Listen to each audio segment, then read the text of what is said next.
Hope you enjoy everyone. Thanks for watching this summer. I'm getting my latest review on Attack on Titan chapter 89, conference. This chapter is very unique because this was the last chapter of 2016. This came out December 30th. I've been trying to, I want to review this for a while, but I've been trying to avoid the chapter, Anyway, let's get started, This chapter starts off, Eren, and Hanji be walking in and Eren doing a pose with his hand over his chest, saying the name of his Titan power, the Attacker Titan, And he tells him, is that the name of the power you inherited from your father, Levi tries to cover for him, trying to help, back off, We also know that Eren is getting out of prison, Eren getting out, even though he has 10 days left, but they can't afford to lose them, there's only 9 survivors out of the 100 out of the 100 of core, right now. All the other scout members, all 199 other members are all dead, including Owen Smith, which is a big deal. When you think about it, it's very sad, they all gave their lives, We also get to see Mikasa. She's very skinny, It looks like she hasn't been eating as much. It looks like there's seriously something wrong with her. I know she's a bit depressed when she found out that Eren was gonna die, in like 8 years, because of the whole Titan shift or time limit thing. But now we know, it's different, things are very bad for them, when you look at them. And when you see this, seeing this is very sad, because she wants to be with Eren, but now she knows he's gonna die soon. She wants to protect him, and she's gonna mess with her a little bit. Anyway, let's continue. We get to see Historia. She gets a letter. Apparently, it's from Ymir. She writes this letter. Reiner's royal version that she writes it. She gets to explain her history. Like, she grew up on the street. She was an orphan, a beggar, and then one day this man took her in, gave her the name Ymir, raised her. So it looked like he was part of a religious cult, that worked with Ymir, way back in the olden days, They had her as some kind of puppet, playing her role, dolled her up, people worshipped her as this idol or whatever. Yet she didn't mind, she just played her role well. Even when the priest betrayed her and all the people were arrested, and she still played her role. When she was pelted with rocks, she played her role. She got covered in blood and everything. Her eye got... And even when she became she still played her role well, Now, it seems like her whole life she's been longing for something, something more. Which I got a feel for Ymir as a character, She's been longing for something more out of life, which is something you gotta think about, she's going through the motions overall. She's never known true happiness. She's always does what people told her to do. Played roles and whatnot. But she never thought about doing things and thinking for herself. Until she met like Historia when she transformed to save her. That's something you should remember several chapters back.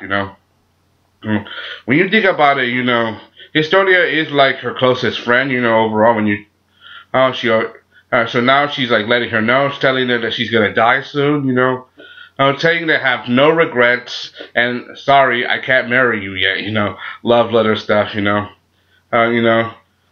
think Historia understand what Ymir is feeling, seeing what she is, you gotta understand, I mean, they knew each other for a long time, so they're very good friends, and they understand each other, everybody's like wondering if this letter is just, some kind of code message, but she's replies, no, Ymir is stupid, she can't do something like that. It's pretty funny.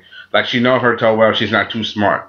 We also get to the conference. We get to see the commander-in-chief of the army, Historia Pixis, they get to explain the story, what happened, overall happened, what's in the story about Grisha Jaeger, we ever get some flashback at the Grisha and his conversation with Eren Kruger, that the island continent that used to house the Lodians, but they were all annihilated. If the original and fell into the hands of the Marley, and then this would be the end of it, This will be on this continent, a big deal. We also learned that the Titans were used throughout history as weapons of war, and to eradicate and massacre people as an option, since ancient times. But once they were unleashed, they were hard to control.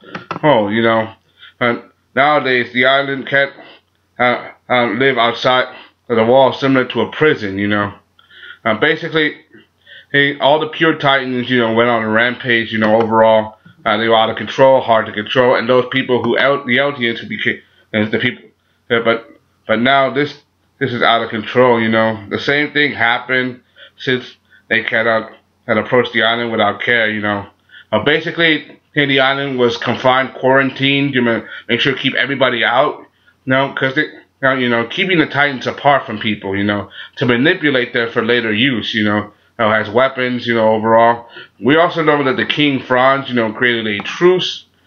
This truce, overall, took control. However, did the Marley, manipulated, had the weapons, and the option to slaughter was their choice, They did this so they could, because they couldn't want so they could make sure history didn't repeat itself, to keep the Elodians,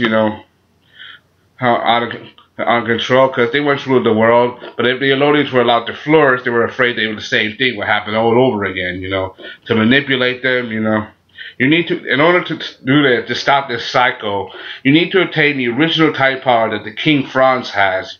Basically, you have to steal the power of the king, the ability to control pure-blooded Titans, which is something too, which is, when you think about it, it's pretty, grim, it's the same thing that Grisha, did before, We saw this in earlier chapters. Grisha, fought against the royal family. He became a Titan shifter. He stole the power of the king, but he also killed the family.